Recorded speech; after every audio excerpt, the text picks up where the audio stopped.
Welcome to another episode of Success Through Failure. This is your host, Jim Harshaw Jr., and I'm bringing you a solo episode today. I'm 5 days out right now from having completed my first ever marathon. And I've talked about it a little bit over the past few months as I was training for this thing. And actually, I was supposed to run the Pittsburgh Marathon, but it got canceled. So a friend of mine and I, my training partner and I, just neighbor who lives a couple doors down, who I've talked about him as part of my environment of excellence, somebody who's definitely pushed me along the way. We decided to make our own course here in Charlottesville, and we did it. We ran it. We did our marathon, and it was extremely hard. It was excruciating. I actually felt much better during some of my training runs than I did during the actual run itself, the actual marathon. So I think we went out a little bit fast, but man, you just live and learn, and you learn through doing something like this, the unique challenges that learning something new provides you. And I learned just a lot about my body, a lot about the sport of running, like distance running, that I didn't know before, right? So anyway, did that. So why did I do that, right? Why did I decide to finally run a marathon? Well, it was for the longest time a limiting belief of mine. I just didn't believe that I had it in me to run a marathon. I didn't think that I was built to be a distance runner. I just thought that Jim is just not a distance runner, right? And my running partner, even with running with him, he's tall and super skinny, just built like a runner, and I'm a little stockier and have a little more upper body girth to myself. So I always just felt like maybe I'm not built to be a runner. I've always been on the skinnier side myself, but just for some reason, I hated running because, not for some reason, here's the reason why I hated running. It was planted as a seed in my mind many, many moons ago when I was a young wrestler, middle school, high school, starting, and I had to lose a little bit of weight, a few pounds here, a few pounds there for wrestling. So we'd throw a plastic suit on and go for a run, or I would throw a plastic suit on and go for a run, lose a few pounds and make weight. And that was a miserable process. Thankfully, that is much less prevalent these days in the sport of wrestling. You're not allowed, you're actually not allowed to wear those plastic suits anymore. And then there's all kind of hydration tests and whatnot that you have to pass to be able to make a certain weight. Anyway, those were my first experiences with running. And from there on out, I just believe that I'm not a good runner. I can't run. I hate running. I'd always get bored. I just always would think about is like how long this is taking. And about 5 years ago, I decided I want to stop telling myself that story. So I made a commitment, right? I've talked about this before, how to actually, break limiting beliefs and how to things happen in your life. And one of them is make a commitment. So I actually signed up for a marathon or a half marathon. And that was 5 years ago. Ran a half marathon, 13.1 miles, felt very comfortable doing that and working up my training up to the 13-mile mark. It was great and just really, got to the point where I said, you know what, if I can do a half marathon, I can definitely do a marathon. But it wasn't the right timing for me. So there's sometimes when you know that you're delaying something because you're procrastinating, and you have to really catch yourself. But I've been mindful enough to know over the last 5 years that I'm not delaying running a marathon because I just don't want to do it. I'm delaying it because I want to put my extra bandwidth into building my business, which I did. Got me to this point, which I knew I was going to get to at some point. Getting to this point where I'm running, in business full time for myself. And I knew that as soon as I could do that I would put a marathon on my calendar. Well, left my full-time job last September. About a month later, I had already planned to do a Spartan race. So finished the Spartan race. And as soon as that was over, put a marathon on calendar and began training for it. And this was just another commitment to face this limiting belief that I had. And we did it. We actually cut the training program. It was a 16-week training program. We cut it 3 weeks short because we just wanted to get this thing done. We did our longest training run at 20 miles a couple of weeks prior. And we mapped out our course, did our marathon, and man, just so proud that I did it. Went through a lot of pain and suffering to complete it. Got it done in just under 4 hours. My goal was about 15 minutes faster than that, 3:45, but didn't make that. But nevertheless, I am now a marathoner. So limiting belief broken, right?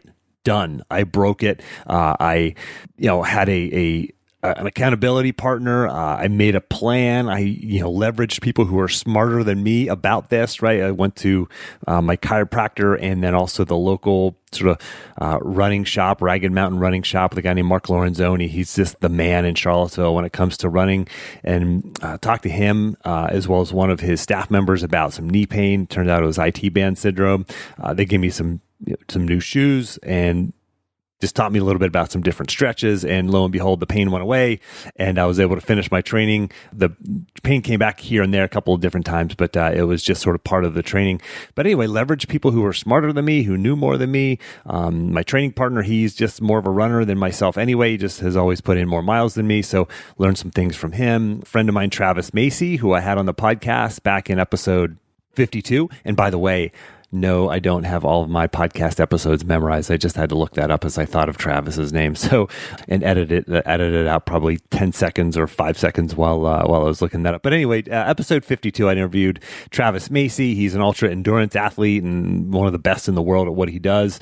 Got in touch with Travis a couple times about some issues that I was having. I bonked one time in one of my training runs. He's like, yeah, man, you got to boost up your nutrition and start eating fuel during your runs. And so that's those are some of the things that I put in place, and I made the commitment, paid the money, and started training. And then we got our money refunded when they canceled it, but I had still gotten to the point where I was 18 miles in on my training runs, and we did it. I did this also with swimming about 12 years ago. I was never a swimmer, and I just thought I'm not a swimmer. I can't swim that well for whatever reason. Well, I never really learned how to properly swim, how to do a crawl or freestyle or crawl swim, and so so it was about, like I said, about 12, actually probably 14 years ago. It was right before Jesse, my 14-year-old, was born. So I ran this, I committed to a triathlon. I just signed up for a triathlon. I'm like, I'm going to do a triathlon. And it was a 3/4 mile swim, about 1,200 meters, I think it was, about 3/4 of a mile swim. And literally the first time I jumped in the pool after I'd signed up for this thing, it was a 25-meter pool. And I swam 25 meters and I came up like a drowned rat. I was coughing and spitting and choking. I'm not even, no exaggeration, 25 meters. And again, leveraged somebody who is smarter than me. My old UVA wrestling, he was the volunteer assistant coach. Now he's just a great swimming coach. He's like the best swimming, youth swimming coach in Charlottesville, JJ Bean. So I went to JJ. I said, JJ, listen, I can't swim. Any tips, tactics? And so he helped me, gave me some pointers. There was a 10-year-old boy in a lane right beside me, and he was just lapping me. And I asked him some questions, humbled myself, put my, went with the beginner's mindset. And this little dude helped me, and lo and behold, 6 weeks later, I freestyled, crawled the entire swim and didn't, without a break in it. So it was just another limiting belief broken. But now we go into this COVID-19 thing that we're all dealing with, at least as of the recording of this. And even if you're listening to this after everything is cleared up and everything's hunky-dory, we still face limiting beliefs. Like there will be something that shows up either, in the world at large, or in your community, or in your home, or with you personally, that will elicit limiting beliefs from you. And here's how it went for me. Everything gets shut down. The economy gets shut down. And the very first week of the sort of quarantine or the shutdown, I lost about a month's worth of revenue that was supposed to come in. Like canceled events, clients who didn't come on board, a couple clients dropped off. And it was like, like this is real. This is scary. And I went through some real anxiety for a few days. And I don't know, I imagine I've felt some true anxiety before, but I feel like I do pretty well when it comes to stuff like that, but man, I really felt some anxiety. I was getting nauseous, and I was like, why am I nauseous? I'm like, maybe this is anxiety, and so it was scary. And I realized that there was a mindset that I was falling into that was creating this anxiety, and that was going to create my demise. And I was aware of it. And that mindfulness, the awareness of that allowed me to identify what was going on and then change my mindset. And I talk about how to have this cognitive conversion, right? This switch, this changing of your mindset at a fundamental level. I talked about how to do that back in episode 139. So I would definitely recommend checking that out. That's an action item that I will have at the end of this podcast. This episode will be to go back and listen to episode 139 on what is a cognitive conversion and how can I do that? Well, I went through this process myself of having myself a cognitive conversion, and I changed my mindset to thinking about opportunity.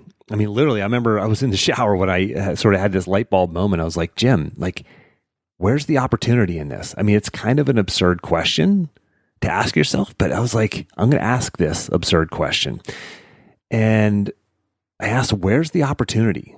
Like, truly, where is the opportunity? And I said to myself, gosh, I am uniquely positioned to serve here. So how can I serve the world?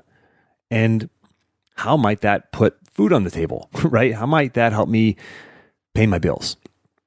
And I realized that there's an opportunity here to serve now. The world needs me. I'm uniquely qualified in this way to serve. And I started seeing opportunities. And the opportunities have been just coming at me ever since, faster than I can, to be honest, take advantage of them and really serve the world as best I can. So I'm managing that process right now, like managing the process of really giving as much as I can and leveraging these opportunities, not only for the benefit of the world, but for the benefit of my business and my family. And what does that process look like? Well, it starts with this. Identify the belief. Identify, like catch yourself, be mindful of that limiting belief. And let me point something out here. It may not feel like a limiting belief to you. It may just feel like something that you know is true, right? The economy is tanking. I lost a bunch of business. Therefore, X, right? Something that you know is true. If A and B, then C. Well, that's what I thought too.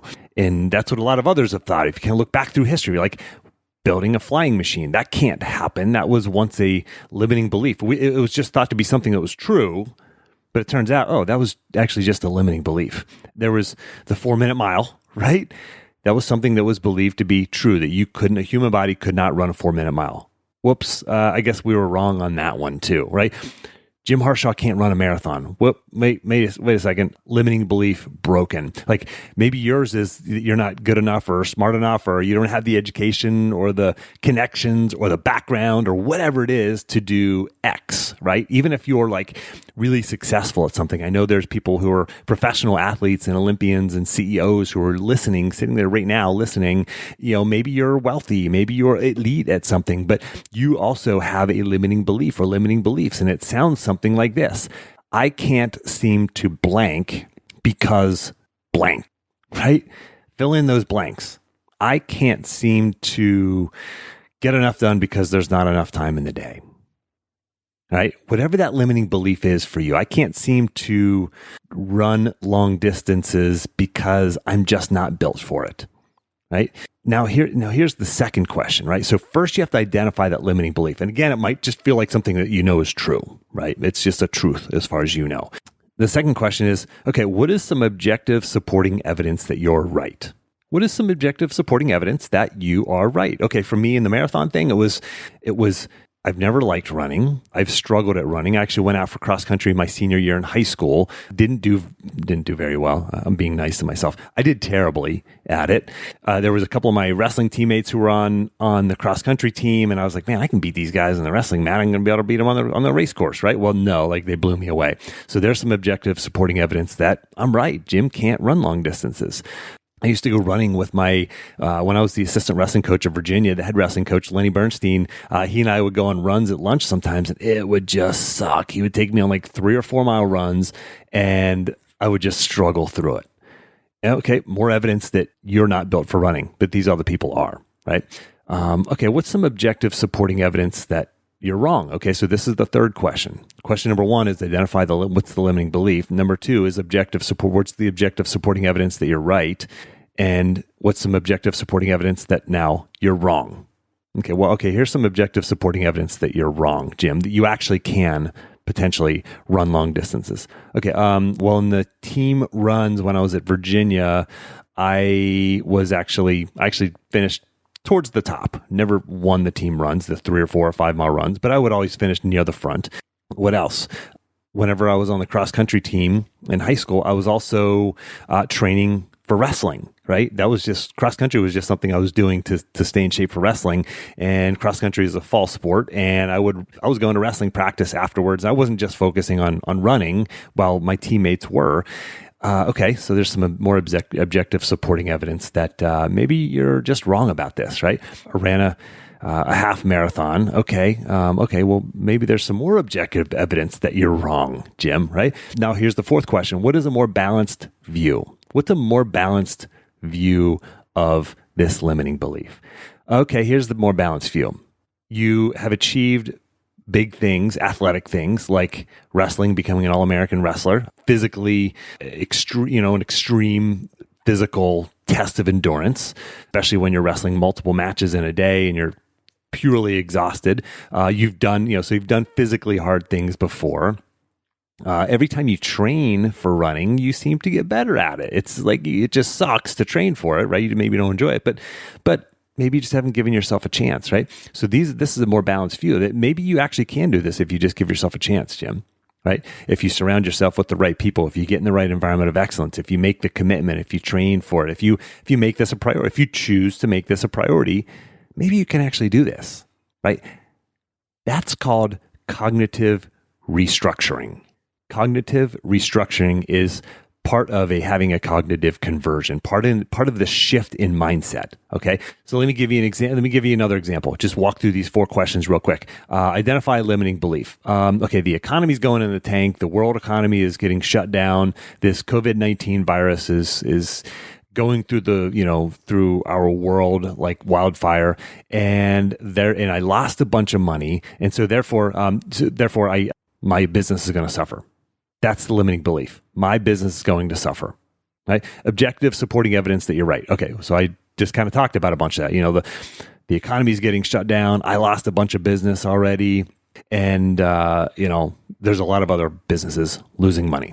That's objective supporting evidence that, you know what, this is not a limiting belief. This is actually truth.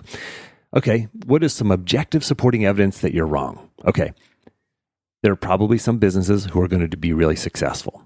There are probably some opportunities out there that I just haven't seen yet. There are some companies who are still going to hire me. There are some individuals who are still going to be capable of hiring me. There are some industries who are actually doing better. There are many industries who are doing just fine or about the same, even though there are many, many industries that are suffering, right? So maybe you can focus on these ones who are impacted less, or the ones who are even having a uptick, right? Because of whatever it is that they do, right? Is a positive in this economy. All right, so what's a more balanced view? Well, you're uniquely positioned to serve. You can help people. There's business to be had out there. All you have to do is make a pivot and identify a different way of delivering.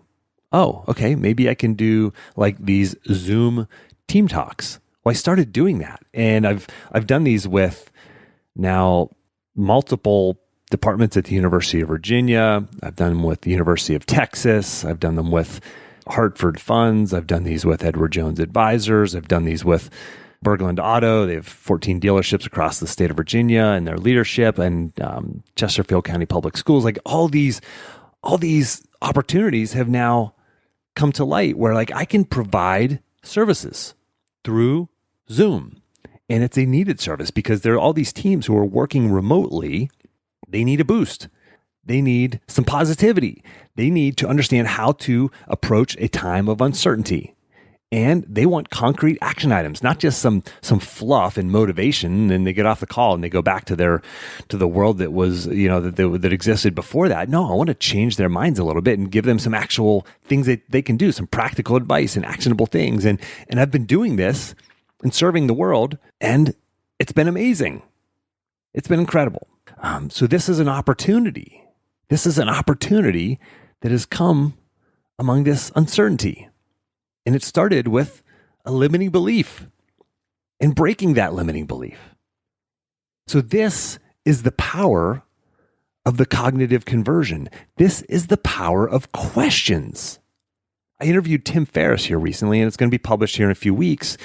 And one of the things that we talked about was how he gets outsized results. And he was very clear, and I've heard him talk about this before when I interviewed him. He said, it's not about my hustle. He's like, if you looked at my day, you would say, how does this guy get anything done? He's like, I'll procrastinate and go take my dog for a walk for the third time that day just because like I want to procrastinate, right?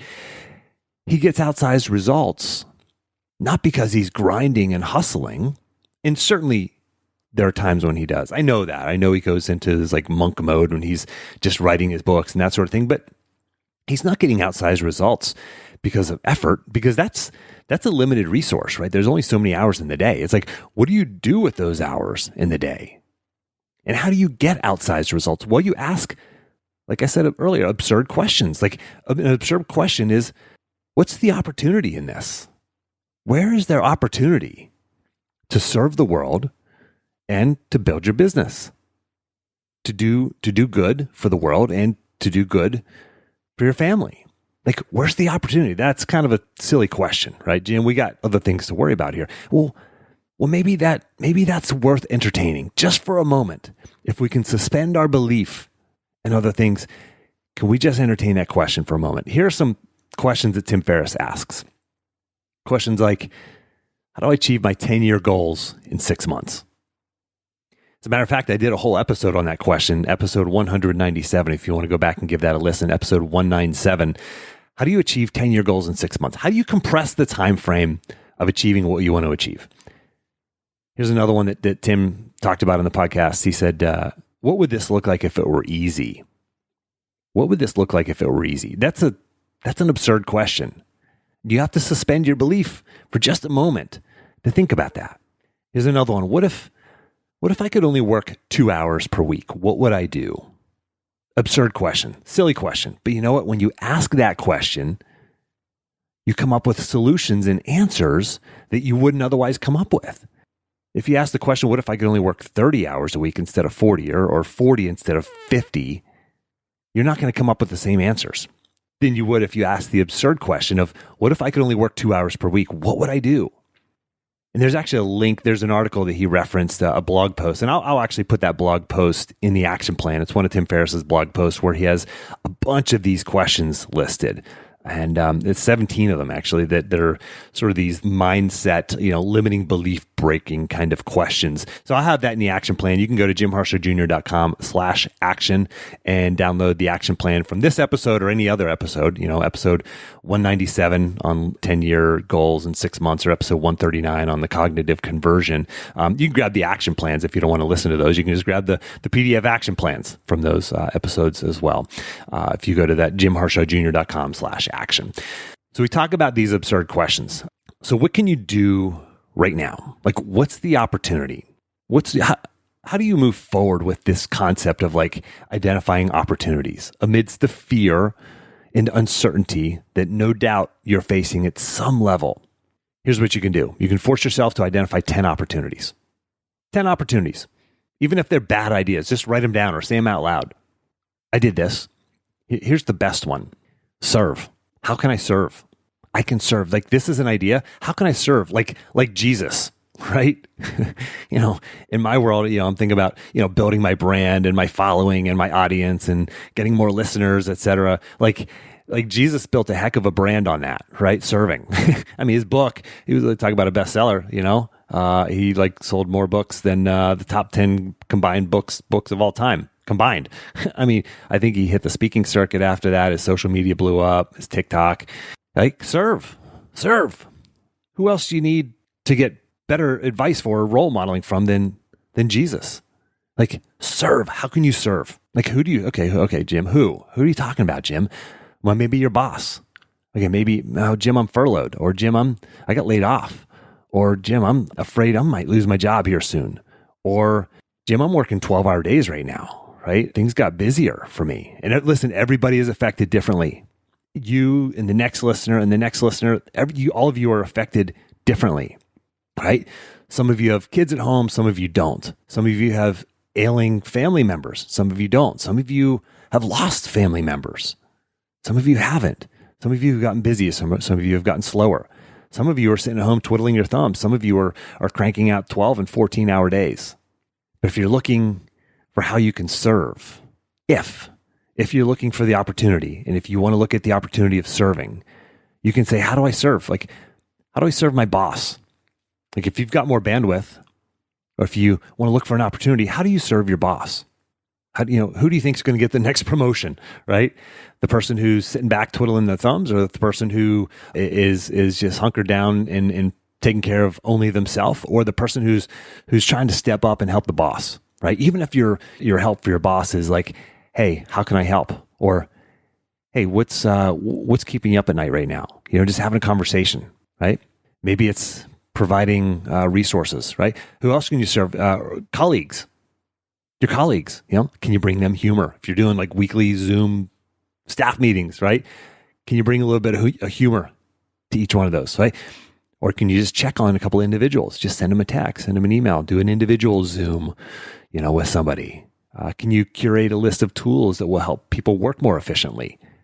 By the way, I love the tool Loom, Loom. useloom.com is such an awesome tool, and I've actually recommended that to some people here recently, and they've just loved it. It's a way you can record a screencast super easily. Just record yourself clicking around a screen to demonstrate something, or you can just use the webcam view, and it just records you. And then as soon as you're done recording the video, you just click done, and the link is already copied into your clipboard, and you just paste it into an email or a tweet or whatever and send it out. But that's, can you curate a list of tools and share it with your teammates? Can you pick up that ball that no one else seems to be picking up right now? The one that everybody's kind of kicking down the road or kicking to somebody else. Can you pick the thing up and do something with it? And listen, serving is fulfilling too. It's not just about them. Many people have lost like a sense of purpose, but when you serve, you regain that sense of purpose. Right? I actually had this conversation with a leader client of mine recently. I actually shared that tool, the Loom tool that I just talked about. And this individual utilized that, created a Loom. We talked about their sort of loss of purpose because this individual is not going into work every day and serving their staff. And we talked about Loom. And this individual then created a Loom video, sent it out, and their staff was just happy to get this, and it was super easy for her, and gave this individual, just gave her a chance to lead and live out her core values, because we had already done the work on core values, and leadership and service were among those, and this was another opportunity for her. So anyway, those are opportunities to serve. Now, thinking about this a little bit, the way I'm talking about it is a little bit controversial, right? There's a tweet that went out and went viral where it says this. It says, and I'll have the hyperlink to this tweet in the action plan again. So anyway, if you want to read this for yourself and read some of the responses, it says, if you don't come out of this quarantine with either 1, a new skill, 2, starting what you've been putting off like a new business, or 3, more knowledge, then you didn't ever lack the time, you lacked the discipline. Ouch, right? And this is controversial because the first response that I'm seeing below it says, some of us are working from home and have children. If we come out of this sane, we're awesome. And it's true. They're both true. Which one's right?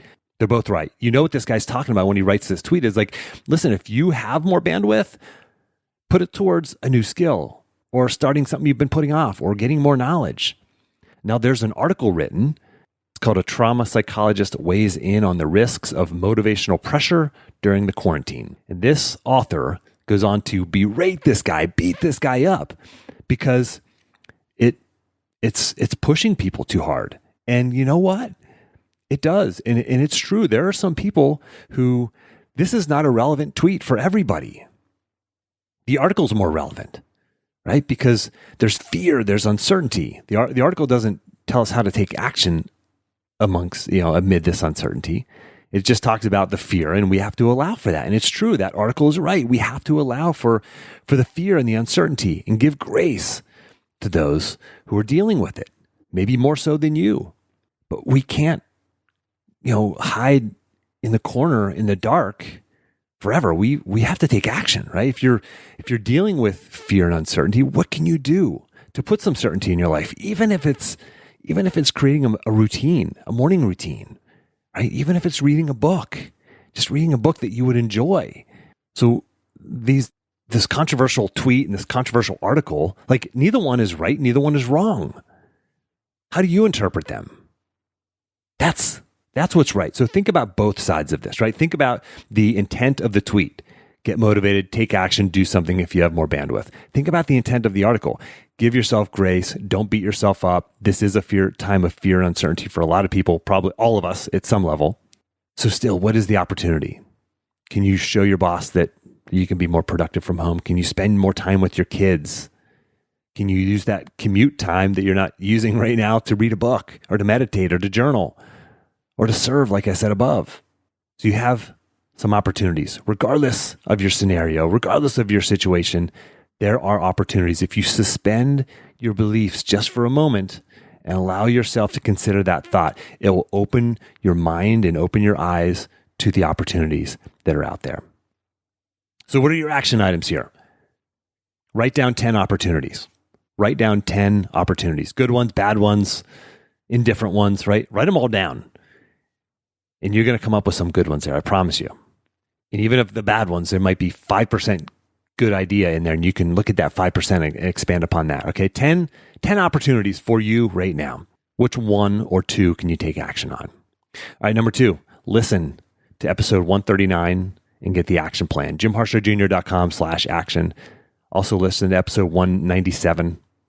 I'd say that's sort of secondary to 139. 139 is about the cognitive conversion. 197 is about how to achieve your 10-year goals in 6 months, compressing that time frame. And then another one is ask yourself the cognitive conversion questions. I'm going to have those in the action plan, okay? And that's, again, JimHarshawJr.com/action. Ask yourself the cognitive conversion questions. What's a limiting belief? Again, it might feel like the truth. What's supporting evidence that I'm right? What's supporting evidence that I'm wrong? And what's a more balanced view of this? Lastly, action item, let's jump on a call. If you want to open your mind to opportunities, if you want to break down limiting beliefs of your own, you and I can have a conversation. Go to JimHarshawJr.com/apply and grab a time on my calendar. You'll see time slots available. They're limited. Not all my times are open there, but there are limited time slots. You and I can jump on a 30-minute call to break down some limiting beliefs that you have for yourself. If you've gotten any value out of this, please give this a share. Give it a retweet. Give it a like. Give it a thumbs up. Give it a rating and a review on iTunes. Those things help. This always grows. The podcast grows from you. And that's truly how this grows.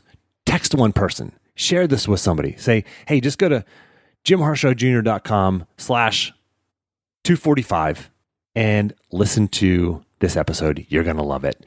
So give it a share, give it a like, give it a retweet, please. I appreciate the support. And as always, until next time, take the time to get clear on your goals and embrace failure as a stepping stone on your path to success.